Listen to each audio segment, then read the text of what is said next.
Hey everybody, Michael Kunman here, coming to you today with a video on the new Titleist irons. Now, these have just been released and to be honest, they look absolutely incredible. So what I'm going to show you in a second is I'll show you the comparisons between the new Titleist range and also the old Titleist range in themselves. So just one thing first, the names haven't changed in these irons. So they're still sticking with the T100, the T100S, the T200 and the T300, and the progression of the irons are staying the same as well. And what I mean by that is you've got your T100s, which is more of your players irons, more of your blade style iron, versus going up to your T300, which is your more game improvement style iron as well. Now, in relation to shaft options, they are also staying with the same shaft options. So they've got the AMT range in the T100 to T200s, and then you've got a variety of shafts with Titleist anyway. But in this one here, which they've provided me, you've got your Project X shaft as well. So with these irons, as I was saying, there are some subtle differences that they've made aesthetically to them as well. So what you'll notice is when you look at the comparisons here between the T100 previous model and the new model, it's a little bit more streamlined, a little bit more of a thinner top line here, and honestly just looks like an incredible iron when you look down on it. The T100S in itself looks very similar to the T100, but for those of you Titleist fans out there would know the T100S is a stronger lofted iron than the T100. So one cool thing what they've told me at Titleist is what they're able to do with the T100S is still get that nice high launching shot. So even though it is a stronger lofted iron, if you're a golfer out there that likes the look of that T100 but still wants that little bit of extra distance, you're still going to hopefully get that nice launch angle, nice carry distance, and get it out there as far as you can with that one. The T200. Probably the most notable change in there, and as you can see, is that cap they've put on the back. Looks more like a concealed cavity, like like the P790s. With this here, it makes it again, it's still more of a player's iron. It's still very, very streamlined. And again, what you'll notice is that's the main difference, that cap they've put on the back to dampen a little bit of noise, to improve some sound from the strike of this iron. But in relation to the actual design of it, you can see that the top line has also been thinned out a little bit as well. So again, when you look down at this, it looks a little bit more like a player's iron than the previous T200 model itself. So good thing about these, now this is cool, I like this, is the fact that the T200s are very easily blendable with the T100 and T100S irons. So if you're wanting to be that player that has something a little bit more forgiving in the lower range and you're kind of 3, 4s and 5s, the T200 is going to be a great option.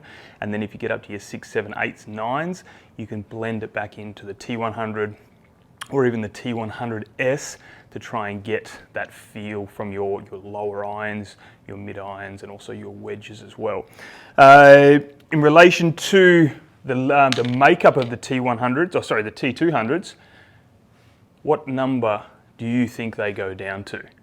They go down to a 1 iron now. So for all of those golfers out there that wanted or was ever wanted to try and hit a 1 iron, this is going to be pretty interesting. It's going to be pretty fun to see. I don't have one, unfortunately, to hit. If I do get one, I will put it on video and I'll see how they come out. But it'll be great to see a number 1 on an iron anyway and see how people hit it. So the T300s. The T300s are more of your game improvement iron. For those golfers who want some forgiveness, want that ball to pop off in the air, just shoot up, get some great height, get some great distance, this is an excellent iron. And even when you look down at this one too, it doesn't look like a huge game improvement iron either. It's still streamlined. You can't see the cavity at the back when you look down. So for those golfers that do want some forgiveness but want an iron that still looks really nice when you look down at it, this is going to be a great choice for you as well. As I said, it's going to shoot off the face, going to give you a great deal of distance, and hopefully help you improve your scores going forward. So basically, those ones there, as you can see, they're their new range. They look excellent. Of course, how do they perform? So I'm going to hit some shots now, give you some comparisons between all 4 models, and just show you what the differences will be. Now again, my swing speed might be slower or faster than whatever your swing speed is. Impact might be different, so there are some noticeable things when you've got to try yourself to figure out where you're at in relation to which iron will be suitable. But let's give them a try, see where we're at, and we'll take it from there.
Now, I definitely wasn't striking the ball great today, but I'm just going to go through the different numbers here. So what you'll notice is T100, T100S, T100 just here, basically launching just a little bit high for me. What I felt off the face, it felt quite nice, but also a little bit not as forgiving as probably, again, what I needed this morning. Didn't hit them quite out of the middle.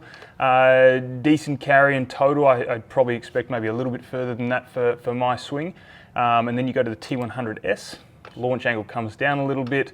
Carry in total, of course, seemed to increase a little bit there. And honestly, probably a little bit nicer off the face. Dispersion was pretty good as well for me there. When you get to the T200s, I would have hoped, from my perspective, that would be a little bit more forgiving. Ball speed was pretty good, but again, from a distance perspective, I didn't quite get the numbers I was hoping for with that, but definitely felt off the face really quite nice. And then the T300, this is quite interesting. So basically, it shoots out the face maybe just a little bit further. I kind of launched one out here. You can see I got this big flyer of a shot that came down through there, but the actual peak height of them dropped down quite significantly. So if I just chuck on height on average, so it's 29 meters. We look at the T200, 33 meters, T100, 33.5, and 31.5 for the T100S. So a pretty big difference in all of those there. So for me, the pick of the bunch, the T100S, I really quite like that. Don't necessarily need the distance, but I actually like the feel off the face a little bit. It's a little more consistent. I just have to find a shaft that's going to lower that ball flight a little bit and probably hit it a little bit better. So from hitting those shots there, what I did notice, and as I mentioned before, was that, again, I wasn't hitting them out of the middle of the face today, but my consistency, my dispersion wasn't too bad. The distance wasn't quite there because I wasn't really getting that compression on that golf ball. But you can see, progression-wise, the T100S generally goes further than the T100. T300 goes further as well. The T200, as I said, didn't go further for me, probably just because of how I struck the golf ball, but definitely felt really nice. My pick of the bunch for me personally would be the T100S. Really like the feel of that off the face. I would probably change shafts to try and get something that suits me a little bit better, knocks that ball flight down a little bit, and then just work on just getting that nice strike a little bit better as well. So all in all, lovely irons. They're going to be a great addition to the Titleist range, and hopefully you'll basically be able to find a great set that's going to help your golf game and make you enjoy it that little bit more. And let's start lowering those scores a little bit. So any questions, please feel free to hit us up. I hope you enjoyed that video, gave you some insight into these new irons, and any questions, please feel free to let me know.